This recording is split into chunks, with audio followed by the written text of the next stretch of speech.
Hello friends, welcome to my YouTube channel Profoundly Physicist. I am Shweta.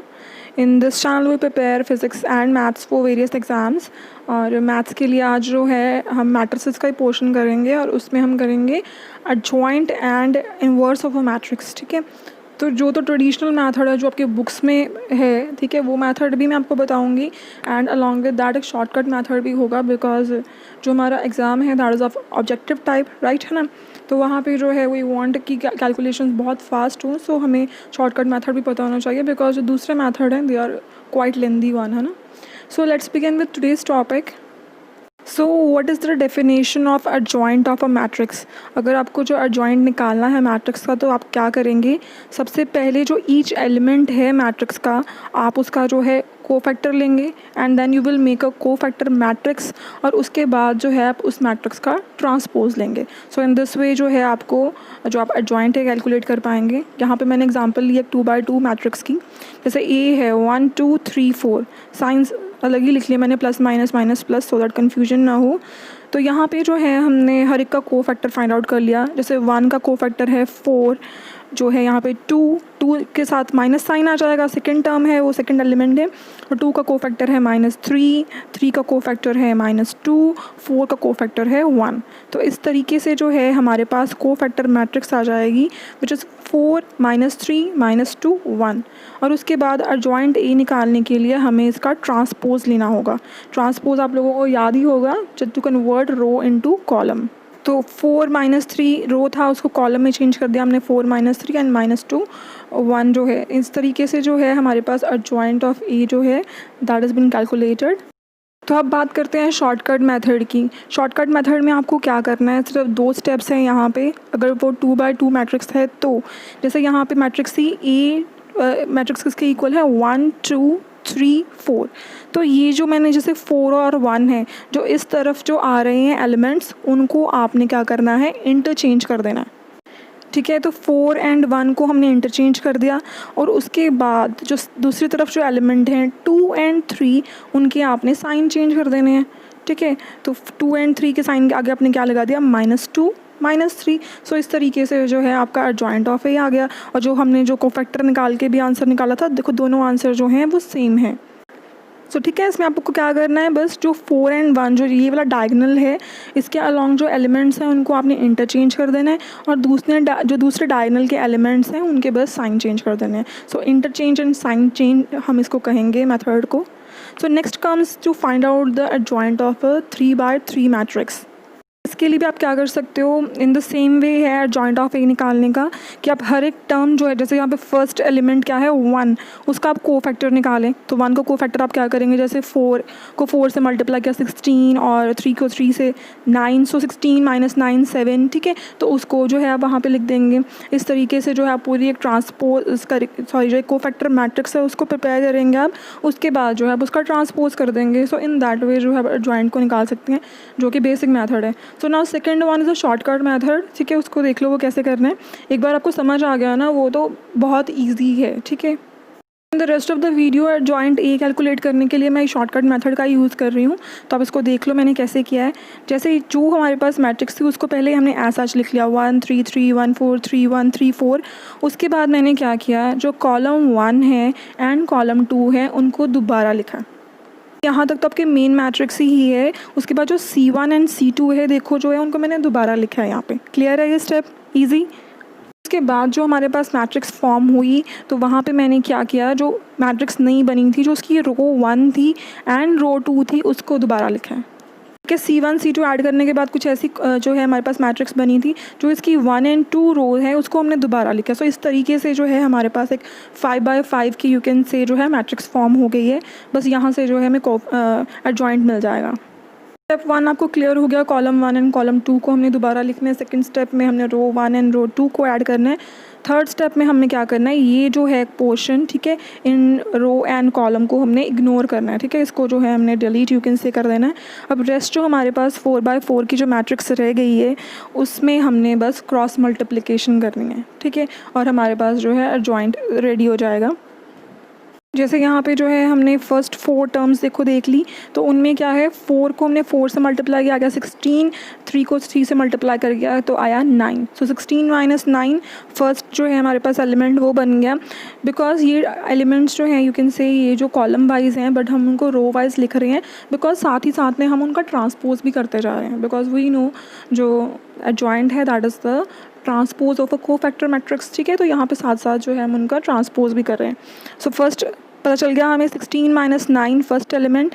Second element क्या हो गया 9 minus 12, ठीक है। तो सेकेंड की जगह पे अपने वो लिख दिया। थर्ड एलिमेंट क्या बन गया 9 माइनस 12, ठीक है। सो इस तरीके से जो है हमारे पास फर्स्ट रो रेडी हो गई। इसी तरीके से जो है आप सेकेंड एंड थर्ड भी फाइंड आउट कर सकते हो। इसी तरीके से जो है आपने सेकेंड रो भी देख ली 1 माइनस, ठीक है, 1 से 3 मल्टीप्लाई किया 3 माइनस 4, 4 माइनस 3। इस तरीके से हमारे पास सेकेंड रो भी आ गई एंड उसके बाद जो नेक्स्ट हमने मल्टीप्लाई किया तो थर्ड रो आ गई। सो इस तरीके से जो है हमारे पास एडजॉइंट ऑफ ए, ठीक है, आ गया है। So this is very easy method as compare to अगर आप कोफैक्टर लोगे and then you will take make all the calculations, तो वो थोड़ा लेंदी एंड टाइम कंज्यूमिंग हो जाएगा। बट जो एग्ज़ाम्स होते हैं हमारे objective type they are time based, ठीक है। तो जो है वी वांट समथिंग जिसमें थोड़ी जल्दी कैलकुलेशंस हो जाएं। सो इसका प्रैक्टिस करना अच्छे से, ये बहुत ईजी आपसे जल्दी हो जाएगा इसमें। तो यहाँ पे जो है कुछ प्रॉपर्टीज़ है एडजॉइंट की जो आपको बिल्कुल ध्यान में रखनी है, बिकॉज ये प्रॉपर्टीज़ यूज़ करके जो है क्वेश्चंस बन जाते हैं, ठीक है। सो ये सारी प्रॉपर्टीज़ जो हैं आपको अच्छे से मेमोराइज़ करनी है, ठीक है। ईजी है, इनको देख लेना है आप लोग एक बारी। जैसे ये क्वेश्चन है, एक एग्जांपल देखो, if A is an invertible matrix of order 3 and A determinant is equal to 5, find the determinant of adjoint A, ठीक है। तो ऑर्डर जो हमें 3 दे दिया, उसी तरीके से हमने यहाँ पे एक प्रॉपर्टी यूज़ की है विच इज़ एडजॉइंट ए का डिटर्मिनेंट जो है that is equal to the determinant of A और उसकी पावर क्या है n-1, ठीक है। तो ये प्रॉपर्टीज़ इस तरीके से क्वेश्चंस में यूज़ होंगी, तो आपको आनी चाहिए। सो ए डिटर्मिनेंट हमें पता है कितना गिवन है 5 और n की पावर n जो ऑर्डर है वो है 3। सो इस तरीके से एडजॉइंट ऑफ ए का डिटर्मिनेंट जो है it is equal to 25। Clear है ये। नेक्स्ट टॉपिक है that is to calculate the inverse of a matrix, ठीक है। तो इन्वर्स कैलकुलेट करने के 2-3 स्टेप्स हैं। फर्स्ट स्टेप जो है वो आपको कैलकुलेट करना है डिटर्मिनेंट ए का, ठीक है। सो ए इन्वर्स तभी एग्जिस्ट करता है अगर ए जो है वो नॉन सिंगुलर मैट्रिक्स है। नॉन सिंगुलर का मतलब क्या होता है, अगर उसका डिटर्मिनेंट जो है वो नॉन ज़ीरो है। अगर डिटर्मिनेंट ज़ीरो आ गया तो आप वहीं कह सकते हो that its inverse doesn't exist, ठीक है। तो वो क्वेश्चन वहीं ख़त्म हो जाएगा। So but if the determinant comes out to be non zero, फिर आपने जो है ए इन्वर्स का फार्मूला लगाना है which is equal to 1/a determinant into adjoint A, ठीक है। तो जो एडजॉइंट ए अभी हमने कैलकुलेट करना सीखा था तो वो यहाँ यूज़ होगा। तो 2/2 एंड 3/3 दोनों मैट्रिक्स का हम इन्वर्स कैलकुलेट करेंगे। So let's take example of 2/2 matrix जहाँ पे ए जो है it is equal to 2, 3, 5 minus 2 और इसका हमें जो है इन्वर्स निकालना है। सो फर्स्ट स्टेप मैंने आपको बताया था that you need to calculate the A determinant. तो डिटर्मिनेंट यू नो जैसे आपको यहाँ पे क्रॉस मल्टीप्लिकेशन करना है। So -4 -15 which is equal to -19 और ये है non zero. Determinant non zero है, इट मीन्स इसका ए इन्वर्स एग्जिस्ट करेगा। तो नेक्स्ट स्टेप है एडजॉइंट ऑफ ए किसके इक्वल होगा। तो वो अभी हमने जो है सीखा था जब 2/2 मैट्रिक्स से आप क्या करोगे, ये जो डायगनल एलिमेंट्स हैं 2 - 2 इनको आपने इंटरचेंज कर देना है और जो दूसरे डायगनल वाले एलिमेंट हैं 3 एंड 5 उनके बस आपने साइन चेंज कर देने हैं। तो यहाँ पे मैंने 2 और -2 को इंटरचेंज कर दिया और 3 के और 5 के आगे जो है नेगेटिव साइन लगा दिया। क्लियर है यहाँ पे। देखो फार्मूला क्या होता है, A inverse is equal to 1/a determinant into adjoint of A. तो बस आप ए डिटर्मिनेंट की वैल्यू और एडजॉइंट ऑफ ए की वैल्यू पुट कर दो तो आपके पास जो है ए इन्वर्स आ गया। यहाँ पे आप ये भी कर सकते हो कि जो नेगेटिव साइन है उसको बाहर कॉमन लेके -19 के आगे जो नेगेटिव साइन है उसे कैंसिल भी कर सकते हो, ठीक है। तो नेक्स्ट है हमारे पास to find the inverse of a 3/3 matrix, ठीक है। तो यहाँ पे 3/3 एक मैट्रिक्स है। तो फर्स्ट स्टेप क्या है, ए डिटर्मिनेंट को कैलकुलेट करना। तो ए डिटर्मिनेंट आप निकाल लो, फर्स्ट रो के अलॉन्ग जो है मैंने एक्सपैंड किया है इसको। तो जो डिटर्मिनेंट है वो आया है 2 which is non zero. So हम नेक्स्ट स्टेप की तरफ बढ़ते हैं which is to find out the adjoint of A. Adjoint of A को कैलकुलेट करने के लिए हम क्या करेंगे, यहाँ पे उसको एक 5/5 की मैट्रिक्स बना लेंगे। कैसे, जो सेम हमारे पास मैट्रिक्स थी हमने क्या किया उसमें C1 एंड C2 को ऐड किया एंड जो नीचे है रो 1 एंड रो 2 को दोबारा लिखा। सो इस तरीके से जो है हमारे पास कंप्लीट एक मैट्रिक्स बन गई, यू कैन से। तो इस रो एंड कॉलम को जो है हमने कैंसिल कर दिया यू कैन से, और जो रेस्ट ऑफ द टर्म्स हैं उनको हमने क्रॉस मल्टीप्लाई किया as they are in column, but we are writing them in term of row form क्योंकि ट्रांसपोज होता है, ठीक है। सो 4 1 7 2, 2 को 4 से मल्टीप्लाई किया गया 8, 7 को 1 से किया 7, सो फर्स्ट टर्म आई 8 माइनस 7।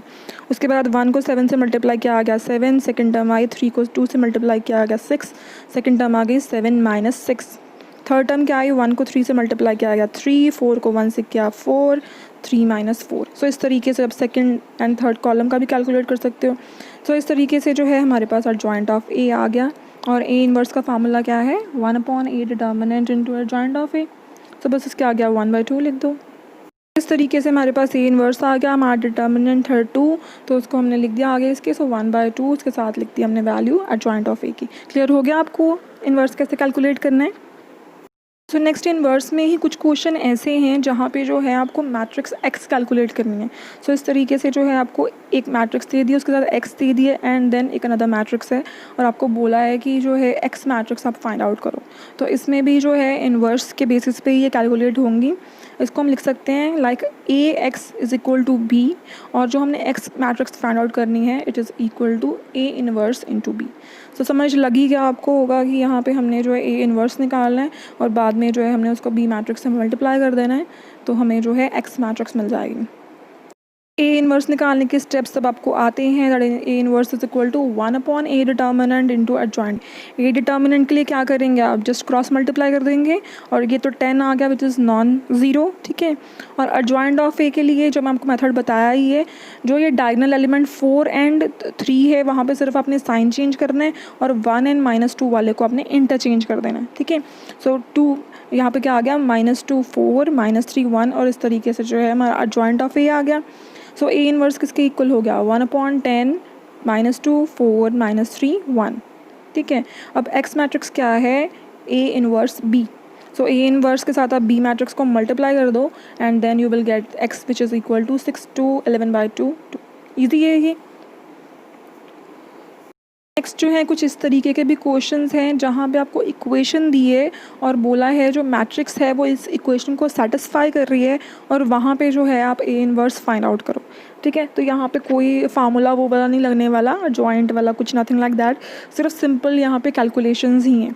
अब यहाँ पे हमें क्या बोला है, जो मैट्रिक्स ए है, कहते हैं जो ये क्वाड्रेटिक इक्वेशन हमें दी है x² - 6x + 17 = 0, इसको ये सेटिस्फाई करती है।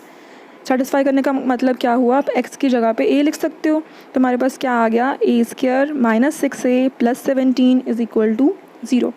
इसको लिखने के बाद जो मेन स्टेप है वो ये है कि आपको इसको प्री मल्टीप्लाई करना है विद ए इनवर्स। ये स्टेप सबसे इम्पॉर्टेंट है, ठीक है। तो अब आप क्या करोगे, ए इनवर्स से सबको प्री मल्टीप्लाई कर दिया। ए इनवर्स देखो दोनों टर्म्स के आगे आ गया। अब ए इनवर्स जब a² से मल्टीप्लाई होगा तो 2 - 1 क्या रह गया 1, तो यहाँ पे क्या आ गया a। उसके बाद -6 है, a इनवर्स a, दोनों कैंसिल हो जाएंगे, तो यहाँ पे आई मैट्रिक्स आइडेंटिटी मैट्रिक्स रह जाएगी बिकॉज 2/2 ऑर्डर की है, तो यहाँ पे I2 आ जाएगा is equal to -17 A inverse यहाँ पे रहेगा, ठीक है। तो यहाँ पे ए इनवर्स रहा, जो आइडेंटिटी मैट्रिक्स थी उससे मल्टीप्लाई हो गया। सो यहाँ से जो है आप ए इनवर्स निकाल सकते हो। A inverse is equal to -1/17 a - 6 I2, ठीक है। तो ए की वैल्यू आपको पता ही है, क्वेश्चन में गिवन है 2 - 3 3 4, और I2 जो है that is identity matrix of 2/2 order, तो वो क्या हो जाएगी 1 0 0 1। अब जो है आप इसको जो है सब्ट्रैक्ट कर दो, तो ए इनवर्स आ गया इक्वल टू -1/17 -4 -3 3 -2। अगेन अगर आपको पेपर में ऑप्शन दी हुई है, ठीक है, तो यहाँ पे माइनस नहीं है, मींस माइनस कॉमन करके कैंसिल कर दिया, तो आप उस स्टेप तक भी इसको प्रोसीड कर सकते हो कि सबसे जो है जो मैट्रिक्स से जो नेगेटिव साइन बाहर कॉमन ले लिया और कैंसिल हो गया, ठीक है। सो दैट वे भी जो इसको कर सकते हो। सो आई होप जो है आपको टॉपिक अच्छे से क्लियर हो गया होगा जॉइंट एंड इनवर्स का। तो अगर आपको अच्छे से पसंद आया आज का टॉपिक जो मैंने करवाया, तो वीडियो को आप लाइक कीजिए, ठीक है। Only this is the only way I get to know कि हाँ जी आपको अच्छे से समझ आया। सो आप कमेंट कीजिए, सब्सक्राइब कीजिए चैनल अगर अभी तक आपने नहीं किया है। So and here are certain practice questions. अगर आपको टॉपिक अच्छे से क्लियर हो गया तो आप क्वेश्चंस को प्रैक्टिस करके देखो, ठीक है, कि आपको जो है अच्छे से सॉल्व हो रहे हैं सारे क्वेश्चंस ये। So thank you everyone for watching my video.